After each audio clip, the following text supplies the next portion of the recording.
Some time ago, in compound 29, our favorite compound, a taxi crawled into the gate as if it was carrying breaking news. Mama Kudi, who was outside sorting dry ugu leaves on her plastic chair, looked up first. She adjusted her wrapper, sniffed the dry air dramatically, and said, Ewo, new tenant. Ah, I can smell fresh wahala. Auntie Ronke, sitting beside her sewing machine under the mango tree, didn't even raise her head though. She just said in her calm manner, let's not conclude yet, Mama Kudi. Then, Biscuit Lawyer, with a head that looked like he carried president's secrets, stepped forward, wearing his usual oversized brown coat. At 2 p.m. inside a very heating sun that could fry akara. He put both hands behind his back, as if he was ready to welcome a dignitary. The taxi stopped, and the back door opened, and Madame Sewa stepped out with her nose slightly raised, just enough to inform the whole compound that she didn't like what she saw. She was slim, sharp-faced, with an expression like Lagos traffic offended her personally. Standing next to her was her son, Toby, about 6 years old. His eyes were wide and curious, but he was already looking tired of life. She didn't greet anybody, not even good afternoon, not hi, not even She just hissed, dragged her one Ghana must go from the boot, and carried 2 cartons on her head like someone determined to mind her business aggressively. The entire compound were silent and shocked. Mama Kudi blinked hard and said, Ha! She no even greet oh. No sorry, no excuse me, no I don't land. Ha! God abeg oh, collect my eyes because this one be like say I never see am before for my life. Ronke finally raised her head, crossed her leg and studied the woman like a lecturer grading a disaster project. She seems intentionally unfriendly. Biscuit Lawyer cleared his throat, adjusted his coat again, and marched forward with legal confidence. Good afternoon, madam. On behalf of Compound 29 Citizens Assembly, I hereby welcome. Sewa walked past him, as in physically brushed his coat as she passed, ignoring him like he was an ant. No acknowledgement whatsoever. Biscuit Lawyer staggered backwards slightly, blinking fast, and then shouted after her, Madam, I was talking to you. This is acknowledgement infringement, Section 2, Article 3, Basic Greeting Constitution. Mama Kudi burst out laughing. Biscuit Lawyer, leave am abeg. No constitution reach this kind rudeness. Haba! Sewa reached the front door of her new room, used her elbow to push it open, and dragged Toby inside without allowing the boy even 1 second to look around. The little child stretched his neck backward, watching other children play suwe and wishing he was there with them. One of the kids waved at him, but Sewa instantly hissed and snapped, Toby, face front. Oh yeah, don't try nonsense oh. You don't play with anybody here. They will contaminate you. Do you hear me? The way she said contaminate, you would think the children outside were Ebola patients. Mama Kudi placed both hands on her head. Ewo, contaminate ke. Ordinary innocent children. Ha!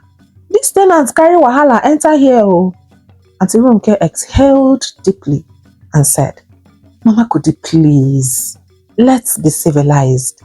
It's obvious the woman suffers from emotional constipation. Mama Kudi shouted, Constipating! Ronke smiled. Yes, she has an internal blockage of friendliness. Biscuit Lawyer, still recovering from the earlier humiliation, raised a finger like a courtroom judge. This behavior is punishable by yard monitoring Under clause 7, character observation, Mama Kudi nodded vigorously. Bam! Make we observe am first. I second biscuit. And just then, the door slammed from inside. Bah! Children playing in the corridor paused and looked at the adults. Mama Kudi shook her head slowly. When new tenants enter like that, e mean say her wahala still dey rub Vaseline. E never even start. Ronke tapped her chin thoughtfully. She carries her pride like handbag, abi? No wahala. Let's just observe. All three of them stared at the closed door. Meanwhile, inside, Sewa's voice was still echoing. Toby, don't touch anything. Don't touch the window. Don't even look outside too much. Do you hear me? Well, the next morning started peacefully. That is, if your definition of peace included children chasing each other, adults arguing at the tap, and Mama Kudi shouting as usual. Auntie Ronke sat in her usual spot under the mango tree, sewing dresses and listening to music. She had just finished a customer's blouse when one sleeve decided to misbehave. She checked her small sewing kit and frowned. Oh, I thought I had a spare needle here. She looked at Sewa's door that was firmly shut like a prison gate. Then she stood up, smoothed her Ankara gown, and walked gracefully to the door. She knocked gently. Hello, good morning. Tututum. Silence. She knocked again, still politely. Finally, Sewa opened the door 2 inches, like someone expecting kidnappers and not neighbors. Ronke tried to smile a little. Sorry to disturb you. Do you happen to have a spare needle? Mine broke and... Wait a tailor without needle. That is just surprising, Sewa said, cutting her off with a frown. Ronke blinked. Pardon? Sewa folded her arms and continued. How can you be sewing for people and you don't even have common needle? That means your work is not even organized. Ronke simply stared at her, speechless. Well, I don't share my things. If I start now, everybody will be coming to collect everything. My needle is my needle. My property is my property. I don't share, okay? And before Ronke could respond, she slammed her door nearly on Ronke's face. Ronke stood there for a long second, blinking slowly like a cat adjusting to new foolishness. Then she turned around and walked back to her machine gingerly. And then she said softly, interesting. Very, very interesting. Wonder shall never cease, oh. Mama Kudi, who had been pretending not to eavesdrop, couldn't hold it anymore. She insults you? Ronke nodded calmly. She did. The mild and subtle kind that makes you look like a fool. Mama Kudi exclaimed, slapping her thigh. She go see Pepe. Ronke smiled as if still recovering from the humiliation. Let's just continue observing. Just leave her for now. By afternoon, Mama Kudi was in her kitchen slicing yam. She tasted the stew on fire and hissed dramatically. And then she said, oh, salt don't finish. Kai, and it go pain me to eat nonsense food though. Wait first. She wiped her hand on her wrapper and marched to Sewa's door with confidence. She knocked loudly because, Mama Kudi does not do gentle. Madame Tenant, abeg, borrow me small salt, abeg. The door opened 2 inches again. Sewa's face appeared like someone fighting a demon. The kind of frown that could pass as a cow dung. Salt, she repeated slowly, as if hearing about a new disease. Yes now, just small abeg, I wan put am for stew. So, you people don't even have salt in this compound. Even nursery school children have salt at home. It's a basic thing now. Come on. Mama Kudi blinked fast. Ha! Nothing wey Mama Kudi never see for this compound. So you know, give me. Give you? For what? If you finish it, Nko, how will I cook? Please, please, please, please, don't disturb me. Bam! She locked the door again. Mama Kudi stood rooted to the spot. Her mouth hung open like someone seeing an inflated NEPA bill for the first time. She turned slowly, walked back to her kitchen, sat down and shook her head. Ronke, this woman they use salt insult me. Me? Ronke replied. But I warned you now. Mama Kudi hissed and raised her voice suddenly. God punished stinginess, so Ronke coughed slightly. Mama Kudi, be civil. I no go be civil anything.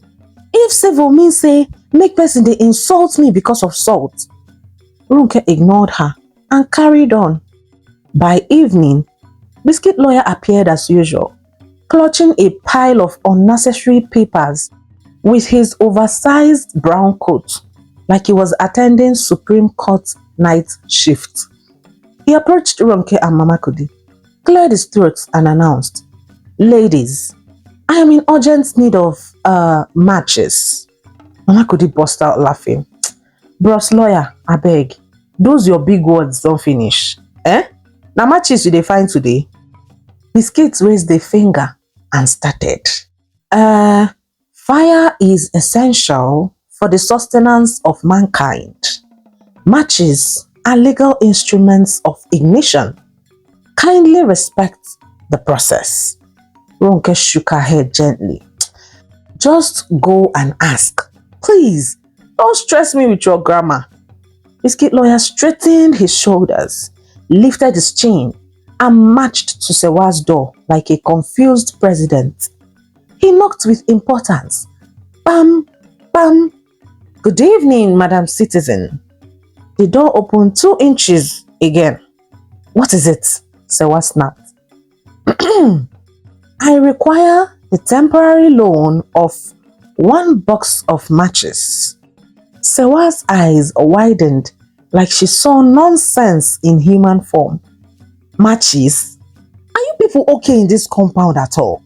First, needle, then salt, now matches. What exactly do you people even buy in your lives? Biscuit Lawyer froze, but she continued. I don't borrow anything. If I start now, you people will finish me. Please, buy your own matches. She slammed the door again, this time around, thunder version. Biscuit Lawyer stood motionless. Then he turned slowly, with slow motion, like Nollywood flashback. He walked towards Ronke and Mama Kudi with a bent shoulder. Mama Kudi laughed. Lawyer, she finished you too? He raised a finger weakly and said, This is abuse of neighborly constitution. She has violated section, just forget it. Then Ronke laughed and finally spoke up. Do you now agree with me? Biscuit Lawyer sighed and said, Yes, let us all observe. Mama Kudi hissed loud enough to shake the gate and said, Observe we shall, because this woman carried trouble enter here like handbag. From the second week, my people, everybody in compound 29 already understood one thing about Madame Sewa. She came to live in a compound, but she wanted island life. She behaved like the rest of them were background noise in her own movie. Every morning, she locked her door like she was hiding state secrets. Every afternoon, the curtain stayed permanently closed. And every evening, her window slammed the moment a child laughed too loudly. And inside the room, Paul Toby sat quietly like a prisoner. Sometimes, he would sit at the edge of the bed, hugging his teddy bear staring at the door like it would magically open and let him out. Other times, he would press his face against the window net, quietly watching other children hop around in the yard. Since it was the long vacation period. One particular afternoon like that, little Jumoke called softly, "Toby, come and play catch with me." Before the boy could even squeak, Sewa closed the curtain. Sir, don't answer anybody. Those children carry germs like pure water. Don't you get it? Ah, Jumoke said. Mama Kudi, who was sitting at her corridor, shouted, "Eh? Germs ke? Or you mean joy? Because na joy these children they spread though." But Sewa hissed and ignored her. Omo, everything offended this woman. Oh. Whenever the kids laughed, she said, "They shout too much. Are the parents not teaching them manners?" Or if someone turned on the generator at 7:30 p.m. These compound people don't sleep. Why can't you be quiet like civilized humans? Or is it when she perceives the smell of Iru in Mama Kudi's egusi soup? This is too strong. Is this a kitchen or is it a chemical lab? Even the sound of Ronke's sewing machine still disturbed her. "You sew outside? How uncultured!" Even Biscuit Lawyer walking past annoyed her. She muttered one day, "Why is that one wearing coat in this hitting sunlight? Somebody should please ask him if he's okay." Biscuit Lawyer adjusted his oversized coat proudly. "For your information, madam, this coat is symbolic.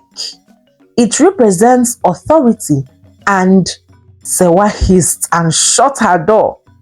Biscuit Lawyer's mouth remained open. This is constitutional insult. Mama Kudi replied him, "My dear lawyer, leave that woman before she reduce your IQ." This one offended Biscuit though.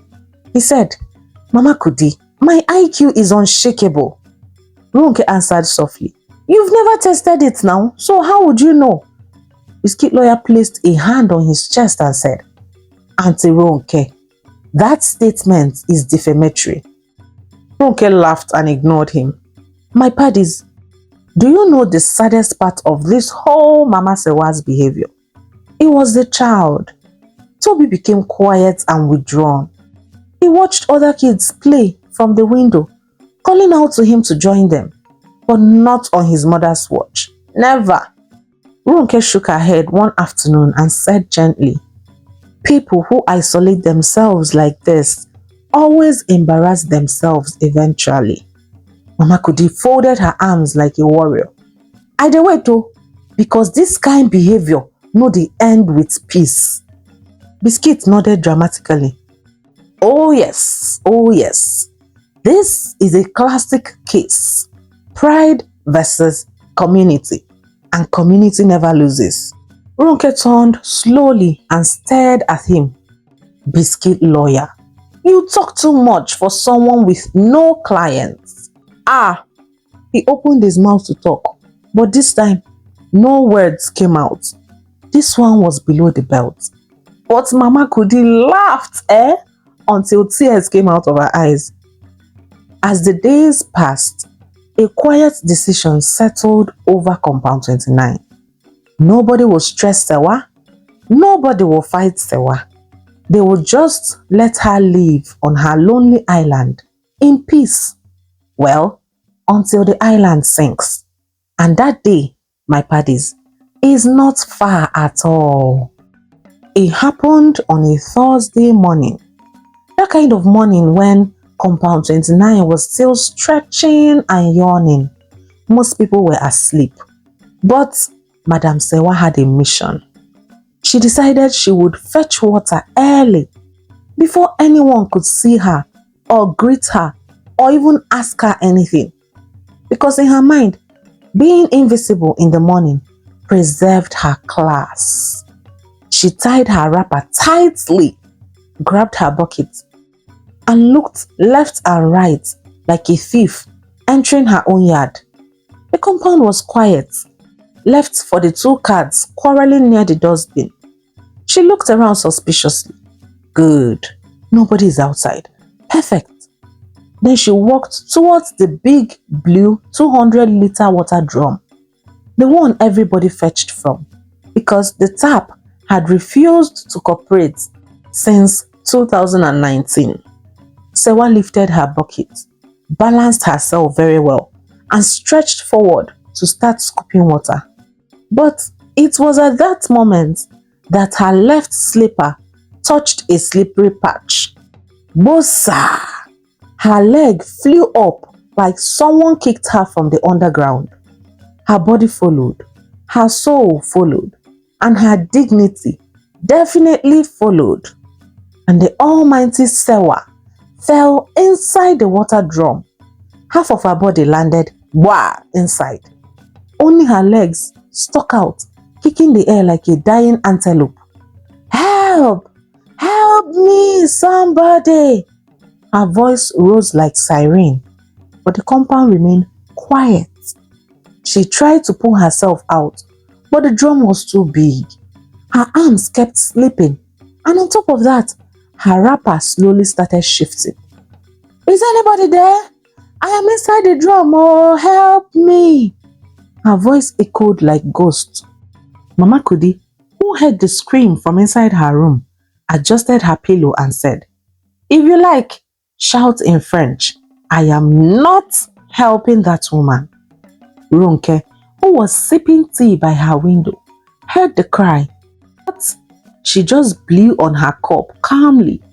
Good morning to consequences, she whispered to herself, sipping slowly with a slop.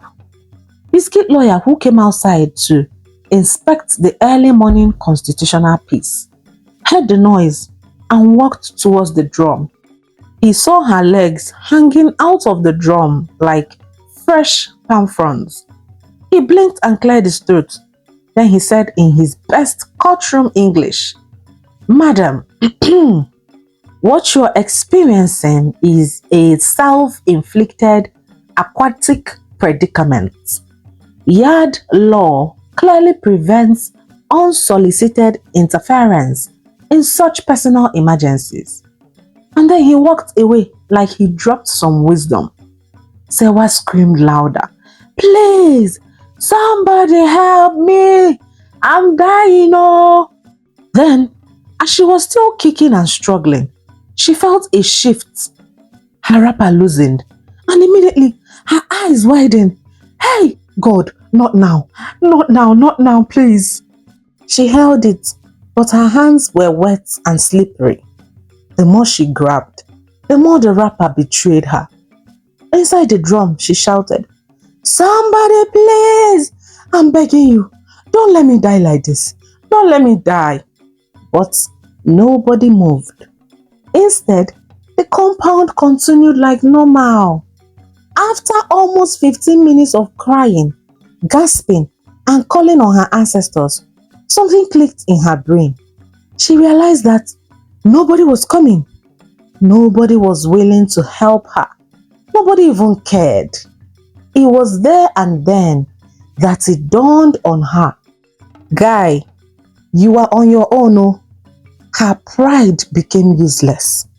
Her class evaporated like the morning dew. She closed her eyes inside the drum and whispered, if I die here, it's all my fault. Then, all of a sudden, she used all her strength, all her frustration, shame and stubbornness, and pushed the drum from inside. She tried it a couple of times, pushing her whole body towards one side, and then, boy, the drum finally tilted. Then slowly, it fell, and all the water, every single liter, poured out like an angry flood. Whoosh! The force threw Sewa out of it. She tumbled across the ground, rolled, and landed face down. Her wrapper was almost gone. Her hairnet was hanging like broken satellite dish. She was breathing like an exhausted donkey. Water spread everywhere, even reached Mama Kudi's veranda. A cat ran away screaming. But the neighbors still ignored her, and everyone faced their business jejely. Mama didn't hesitate to tell her, please, don't forget to come and wipe my veranda. Be careful next time, yeah?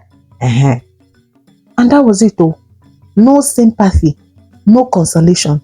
She slowly sat up, drenched, shivering, and humiliated to her bones. Her whole life, all her pride, all her forming class flashed before her eyes. She dragged herself up, holding the remains of her wrapper, and staggered back to her room like someone returning from battle. She didn't even look at anybody. That day, Compound 29 had given her the first chapter of her lesson, and it was just the beginning. So, for the first time since she arrived Compound 29, she understood what true isolation felt like. 2 days after the water drum humiliation, the compound already moved on. People were cooking, quarreling, sweeping dust back into the same place it came from. Life continued normally. But inside Sewa's room, the atmosphere had changed. Not that she admitted it yet. She still maintained her tight fists and stiff voice. But every time she remembered how she rolled out of that drum like a drowned chicken, something inside her chest pinched her small. Yet, she didn't soften enough to greet anyone, not even good morning. She simply doubled her effort to keep Toby inside the room, as if the outside world and village people was the reason she fell. Then, on a Saturday morning, the kind of morning where children play like their bodies were rechargeable batteries, Toby sat by the window again, watching the other kids run around with broken plastic wheels. His small face was pressed against the net and his eyes were wide with longing. He whispered, "Mommy, can I just come out small?" Sewa didn't even look at him. "Didn't I tell you? Do not go out there. Those children don't wash their hands."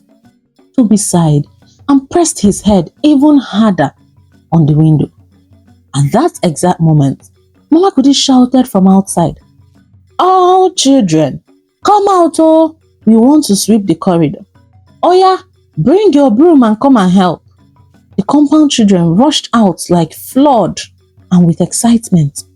And Toby, sweet, quiet, lonely Toby, couldn't resist. And the minute Sewa went into the bathroom to shower, Piam! Toby quietly opened the door, slipped out and shut it behind him. The door closed and latched firmly. Meanwhile, inside the bathroom, Sewa finished showering, humming to herself like the queen of isolation.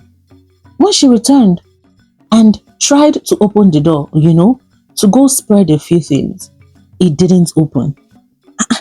She tried again. The door rattled but stayed shut. She froze. "Ha! Toby!" There was silence. She knocked gently at first. "Toby, come open the door for me, please." Nothing. She knocked louder. "Toby, this door has started again, please. Only you can open it from outside. Open this door." Still nothing. The woman's heartbeat jumped from 0 to 100. She dropped her bucket and slapped the door with her palm. "Bah, bah, bah! Toby, this is not funny. Open this door this minute." But the corridor was quiet.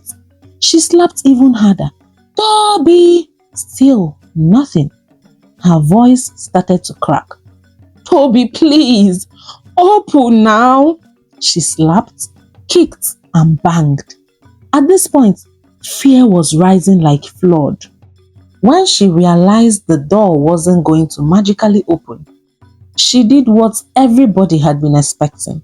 She started shouting on top of her voice in panic. "Help me! Somebody please! My child has locked me in, oh! Somebody help!" But everybody had been waiting for this moment. Sweet, sweet moment. They paused and listened, and then they continued with their activities as if she was just a background music in their lives. Mama Kude rinsed plates quietly, not even looking up. Auntie Ronke adjusted her measuring tape and kept sewing, humming a calm tune. Biscuit Lawyer rearranged his papers like a busy politician without money. Even the children ignored the banging. Sewa screamed. Her voice was breaking at this point. Please, anybody, I am begging you. Just help me. Please help me call my boy. Somebody help me, oh. But still, silence. It was as if the world muted her completely. She sat on the floor, panting. Tears began to roll freely. Real, heavy, bitter tears. She pressed her forehead to the door and whispered, Please, somebody help me. I am begging. I can't stay here. I am suffocating. Oh. She had never known loneliness like this. That room felt smaller. The air felt heavier. Fear crept in like cold water. She wasn't even afraid something would happen to Toby. She was afraid because she just realized that truly and painfully, she had no one, nobody to call, nobody to answer her, nobody to ask, are you okay? She had built a wall and now she was trapped behind it. She cried harder, choking on her own sobs. Please, I'm sorry. Somebody just help me. After what felt like 1 full hour of emotional punishment, she finally heard light footsteps outside and Toby's small voice. Mommy! She leaped up immediately. Toby, my baby, come open the door for mommy, please. Toby opened the door and Sewa flew out like breath escaping a bottle. She dropped to her knees, put her arms around her son and cried harder than she had ever done in years. Her voice trembled. Don't ever leave me again, please. But even in that moment, Toby's eyes were shining with joy and not fear because he played outside for the first time. He went to the neighboring compound with his friends and he felt very happy. As she held Toby tightly, dragging him back inside, she became painfully aware that every neighbor could see her swollen eyes, hear her trembling breath, and notice how shaken she was. But nobody mocked her. Nobody even pitied her. They simply continued with their day, ignoring her completely, quietly proving the point she had refused to learn. In a compound, you cannot survive alone. No. This realization hit her deeper than a slap. She shut her door gently that day, not with pride or anger anymore, but with humbling knowledge that she had been wrong. Very, very wrong. And the lesson had only just begun. The morning after the locked-in saga was strangely quiet. Not the usual compound noise. No children arguing about slippers. No Mama Kudi shouting at imaginary enemies. No biscuit lawyer announcing irrelevant court updates. Just calm and quiet. But Mama Sewa was disturbed. Sleep refused to come. Her eyes were swollen from the night before. Her entire chest was tight with the echo of her own screams. The silence from everybody yesterday still pinched her ribs. For years, spending almost an hour trapped alone in her own room, hearing her voice bounce back without a single reply, not knowing where her son was, she finally understood something. Isolation was not strength, it was punishment. And she had been punishing herself. Toby ate breakfast quietly, watching his mother with worried eyes. Then he finally asked in a shy voice, Mommy, can I play with them today, please? For the first time since she moved into the compound, Sewa gave him a nod, and Toby hugged her tightly, smiling and shouting, "Thank you, mommy." Later that afternoon, Madame Sewa stepped out of her room without her stiff face and frowns, and simply stood there with a humbled face and respectful voice. Her eyes first found Auntie Ronke, who was adjusting the hem of a customer's blouse under the mango tree. Sewa walked slowly towards her. Ronke didn't look up yet, though she sensed her presence. Finally, Sewa spoke with a calm but shaky voice. "Auntie Ronke, I am sorry." Ronke lifted her eyes gently, studying the woman as if checking if this was delayed acting. Sewa swallowed hard and continued. The words were literally too heavy for her, dragging pride out of her mouth. "I have been rude and proud and unpleasant. I didn't greet anyone. I didn't share anything. I behaved like I didn't need anyone when I really did. I'm truly sorry." Auntie Ronke let the silence sit for a moment. Then she smiled softly and said, "Madame Sewa, community is not a downgrade. Nobody survives alone, not even the strongest amongst us." Sewa nodded repeatedly, wiping her eyes. Ronke continued, "You don't have to be perfect. Just be present and be human." Sewa nodded, whispering a quiet "thank you." And then she moved towards the next person, the person she feared the most, Mama Kudi, the dramatic consequence dispenser. Mama Kudi was peeling yam on her plastic chair, pretending not to even notice what was happening. But her eyes had seen everything since. Before Sewa could even talk, she stood up full of drama, kept the yam aside, and threw her arms wide open like the gates of heaven. "Ah, she don't come. Hallelujah." She dragged Sewa into a tight, almost suffocating hug. Sewa squeaked, "Mama Kudi, I can't breathe."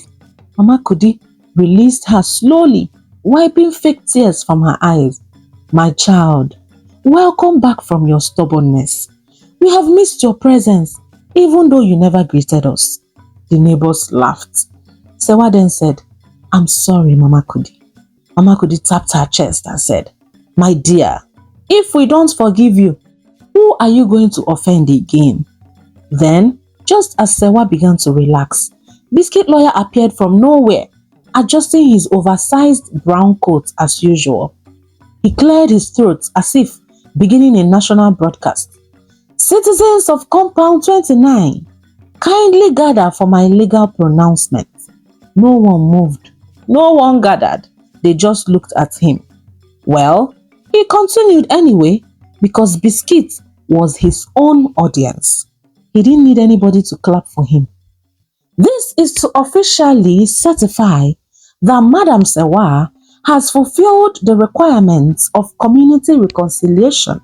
Section 12, subsection 9, public apology and emotional acknowledgement."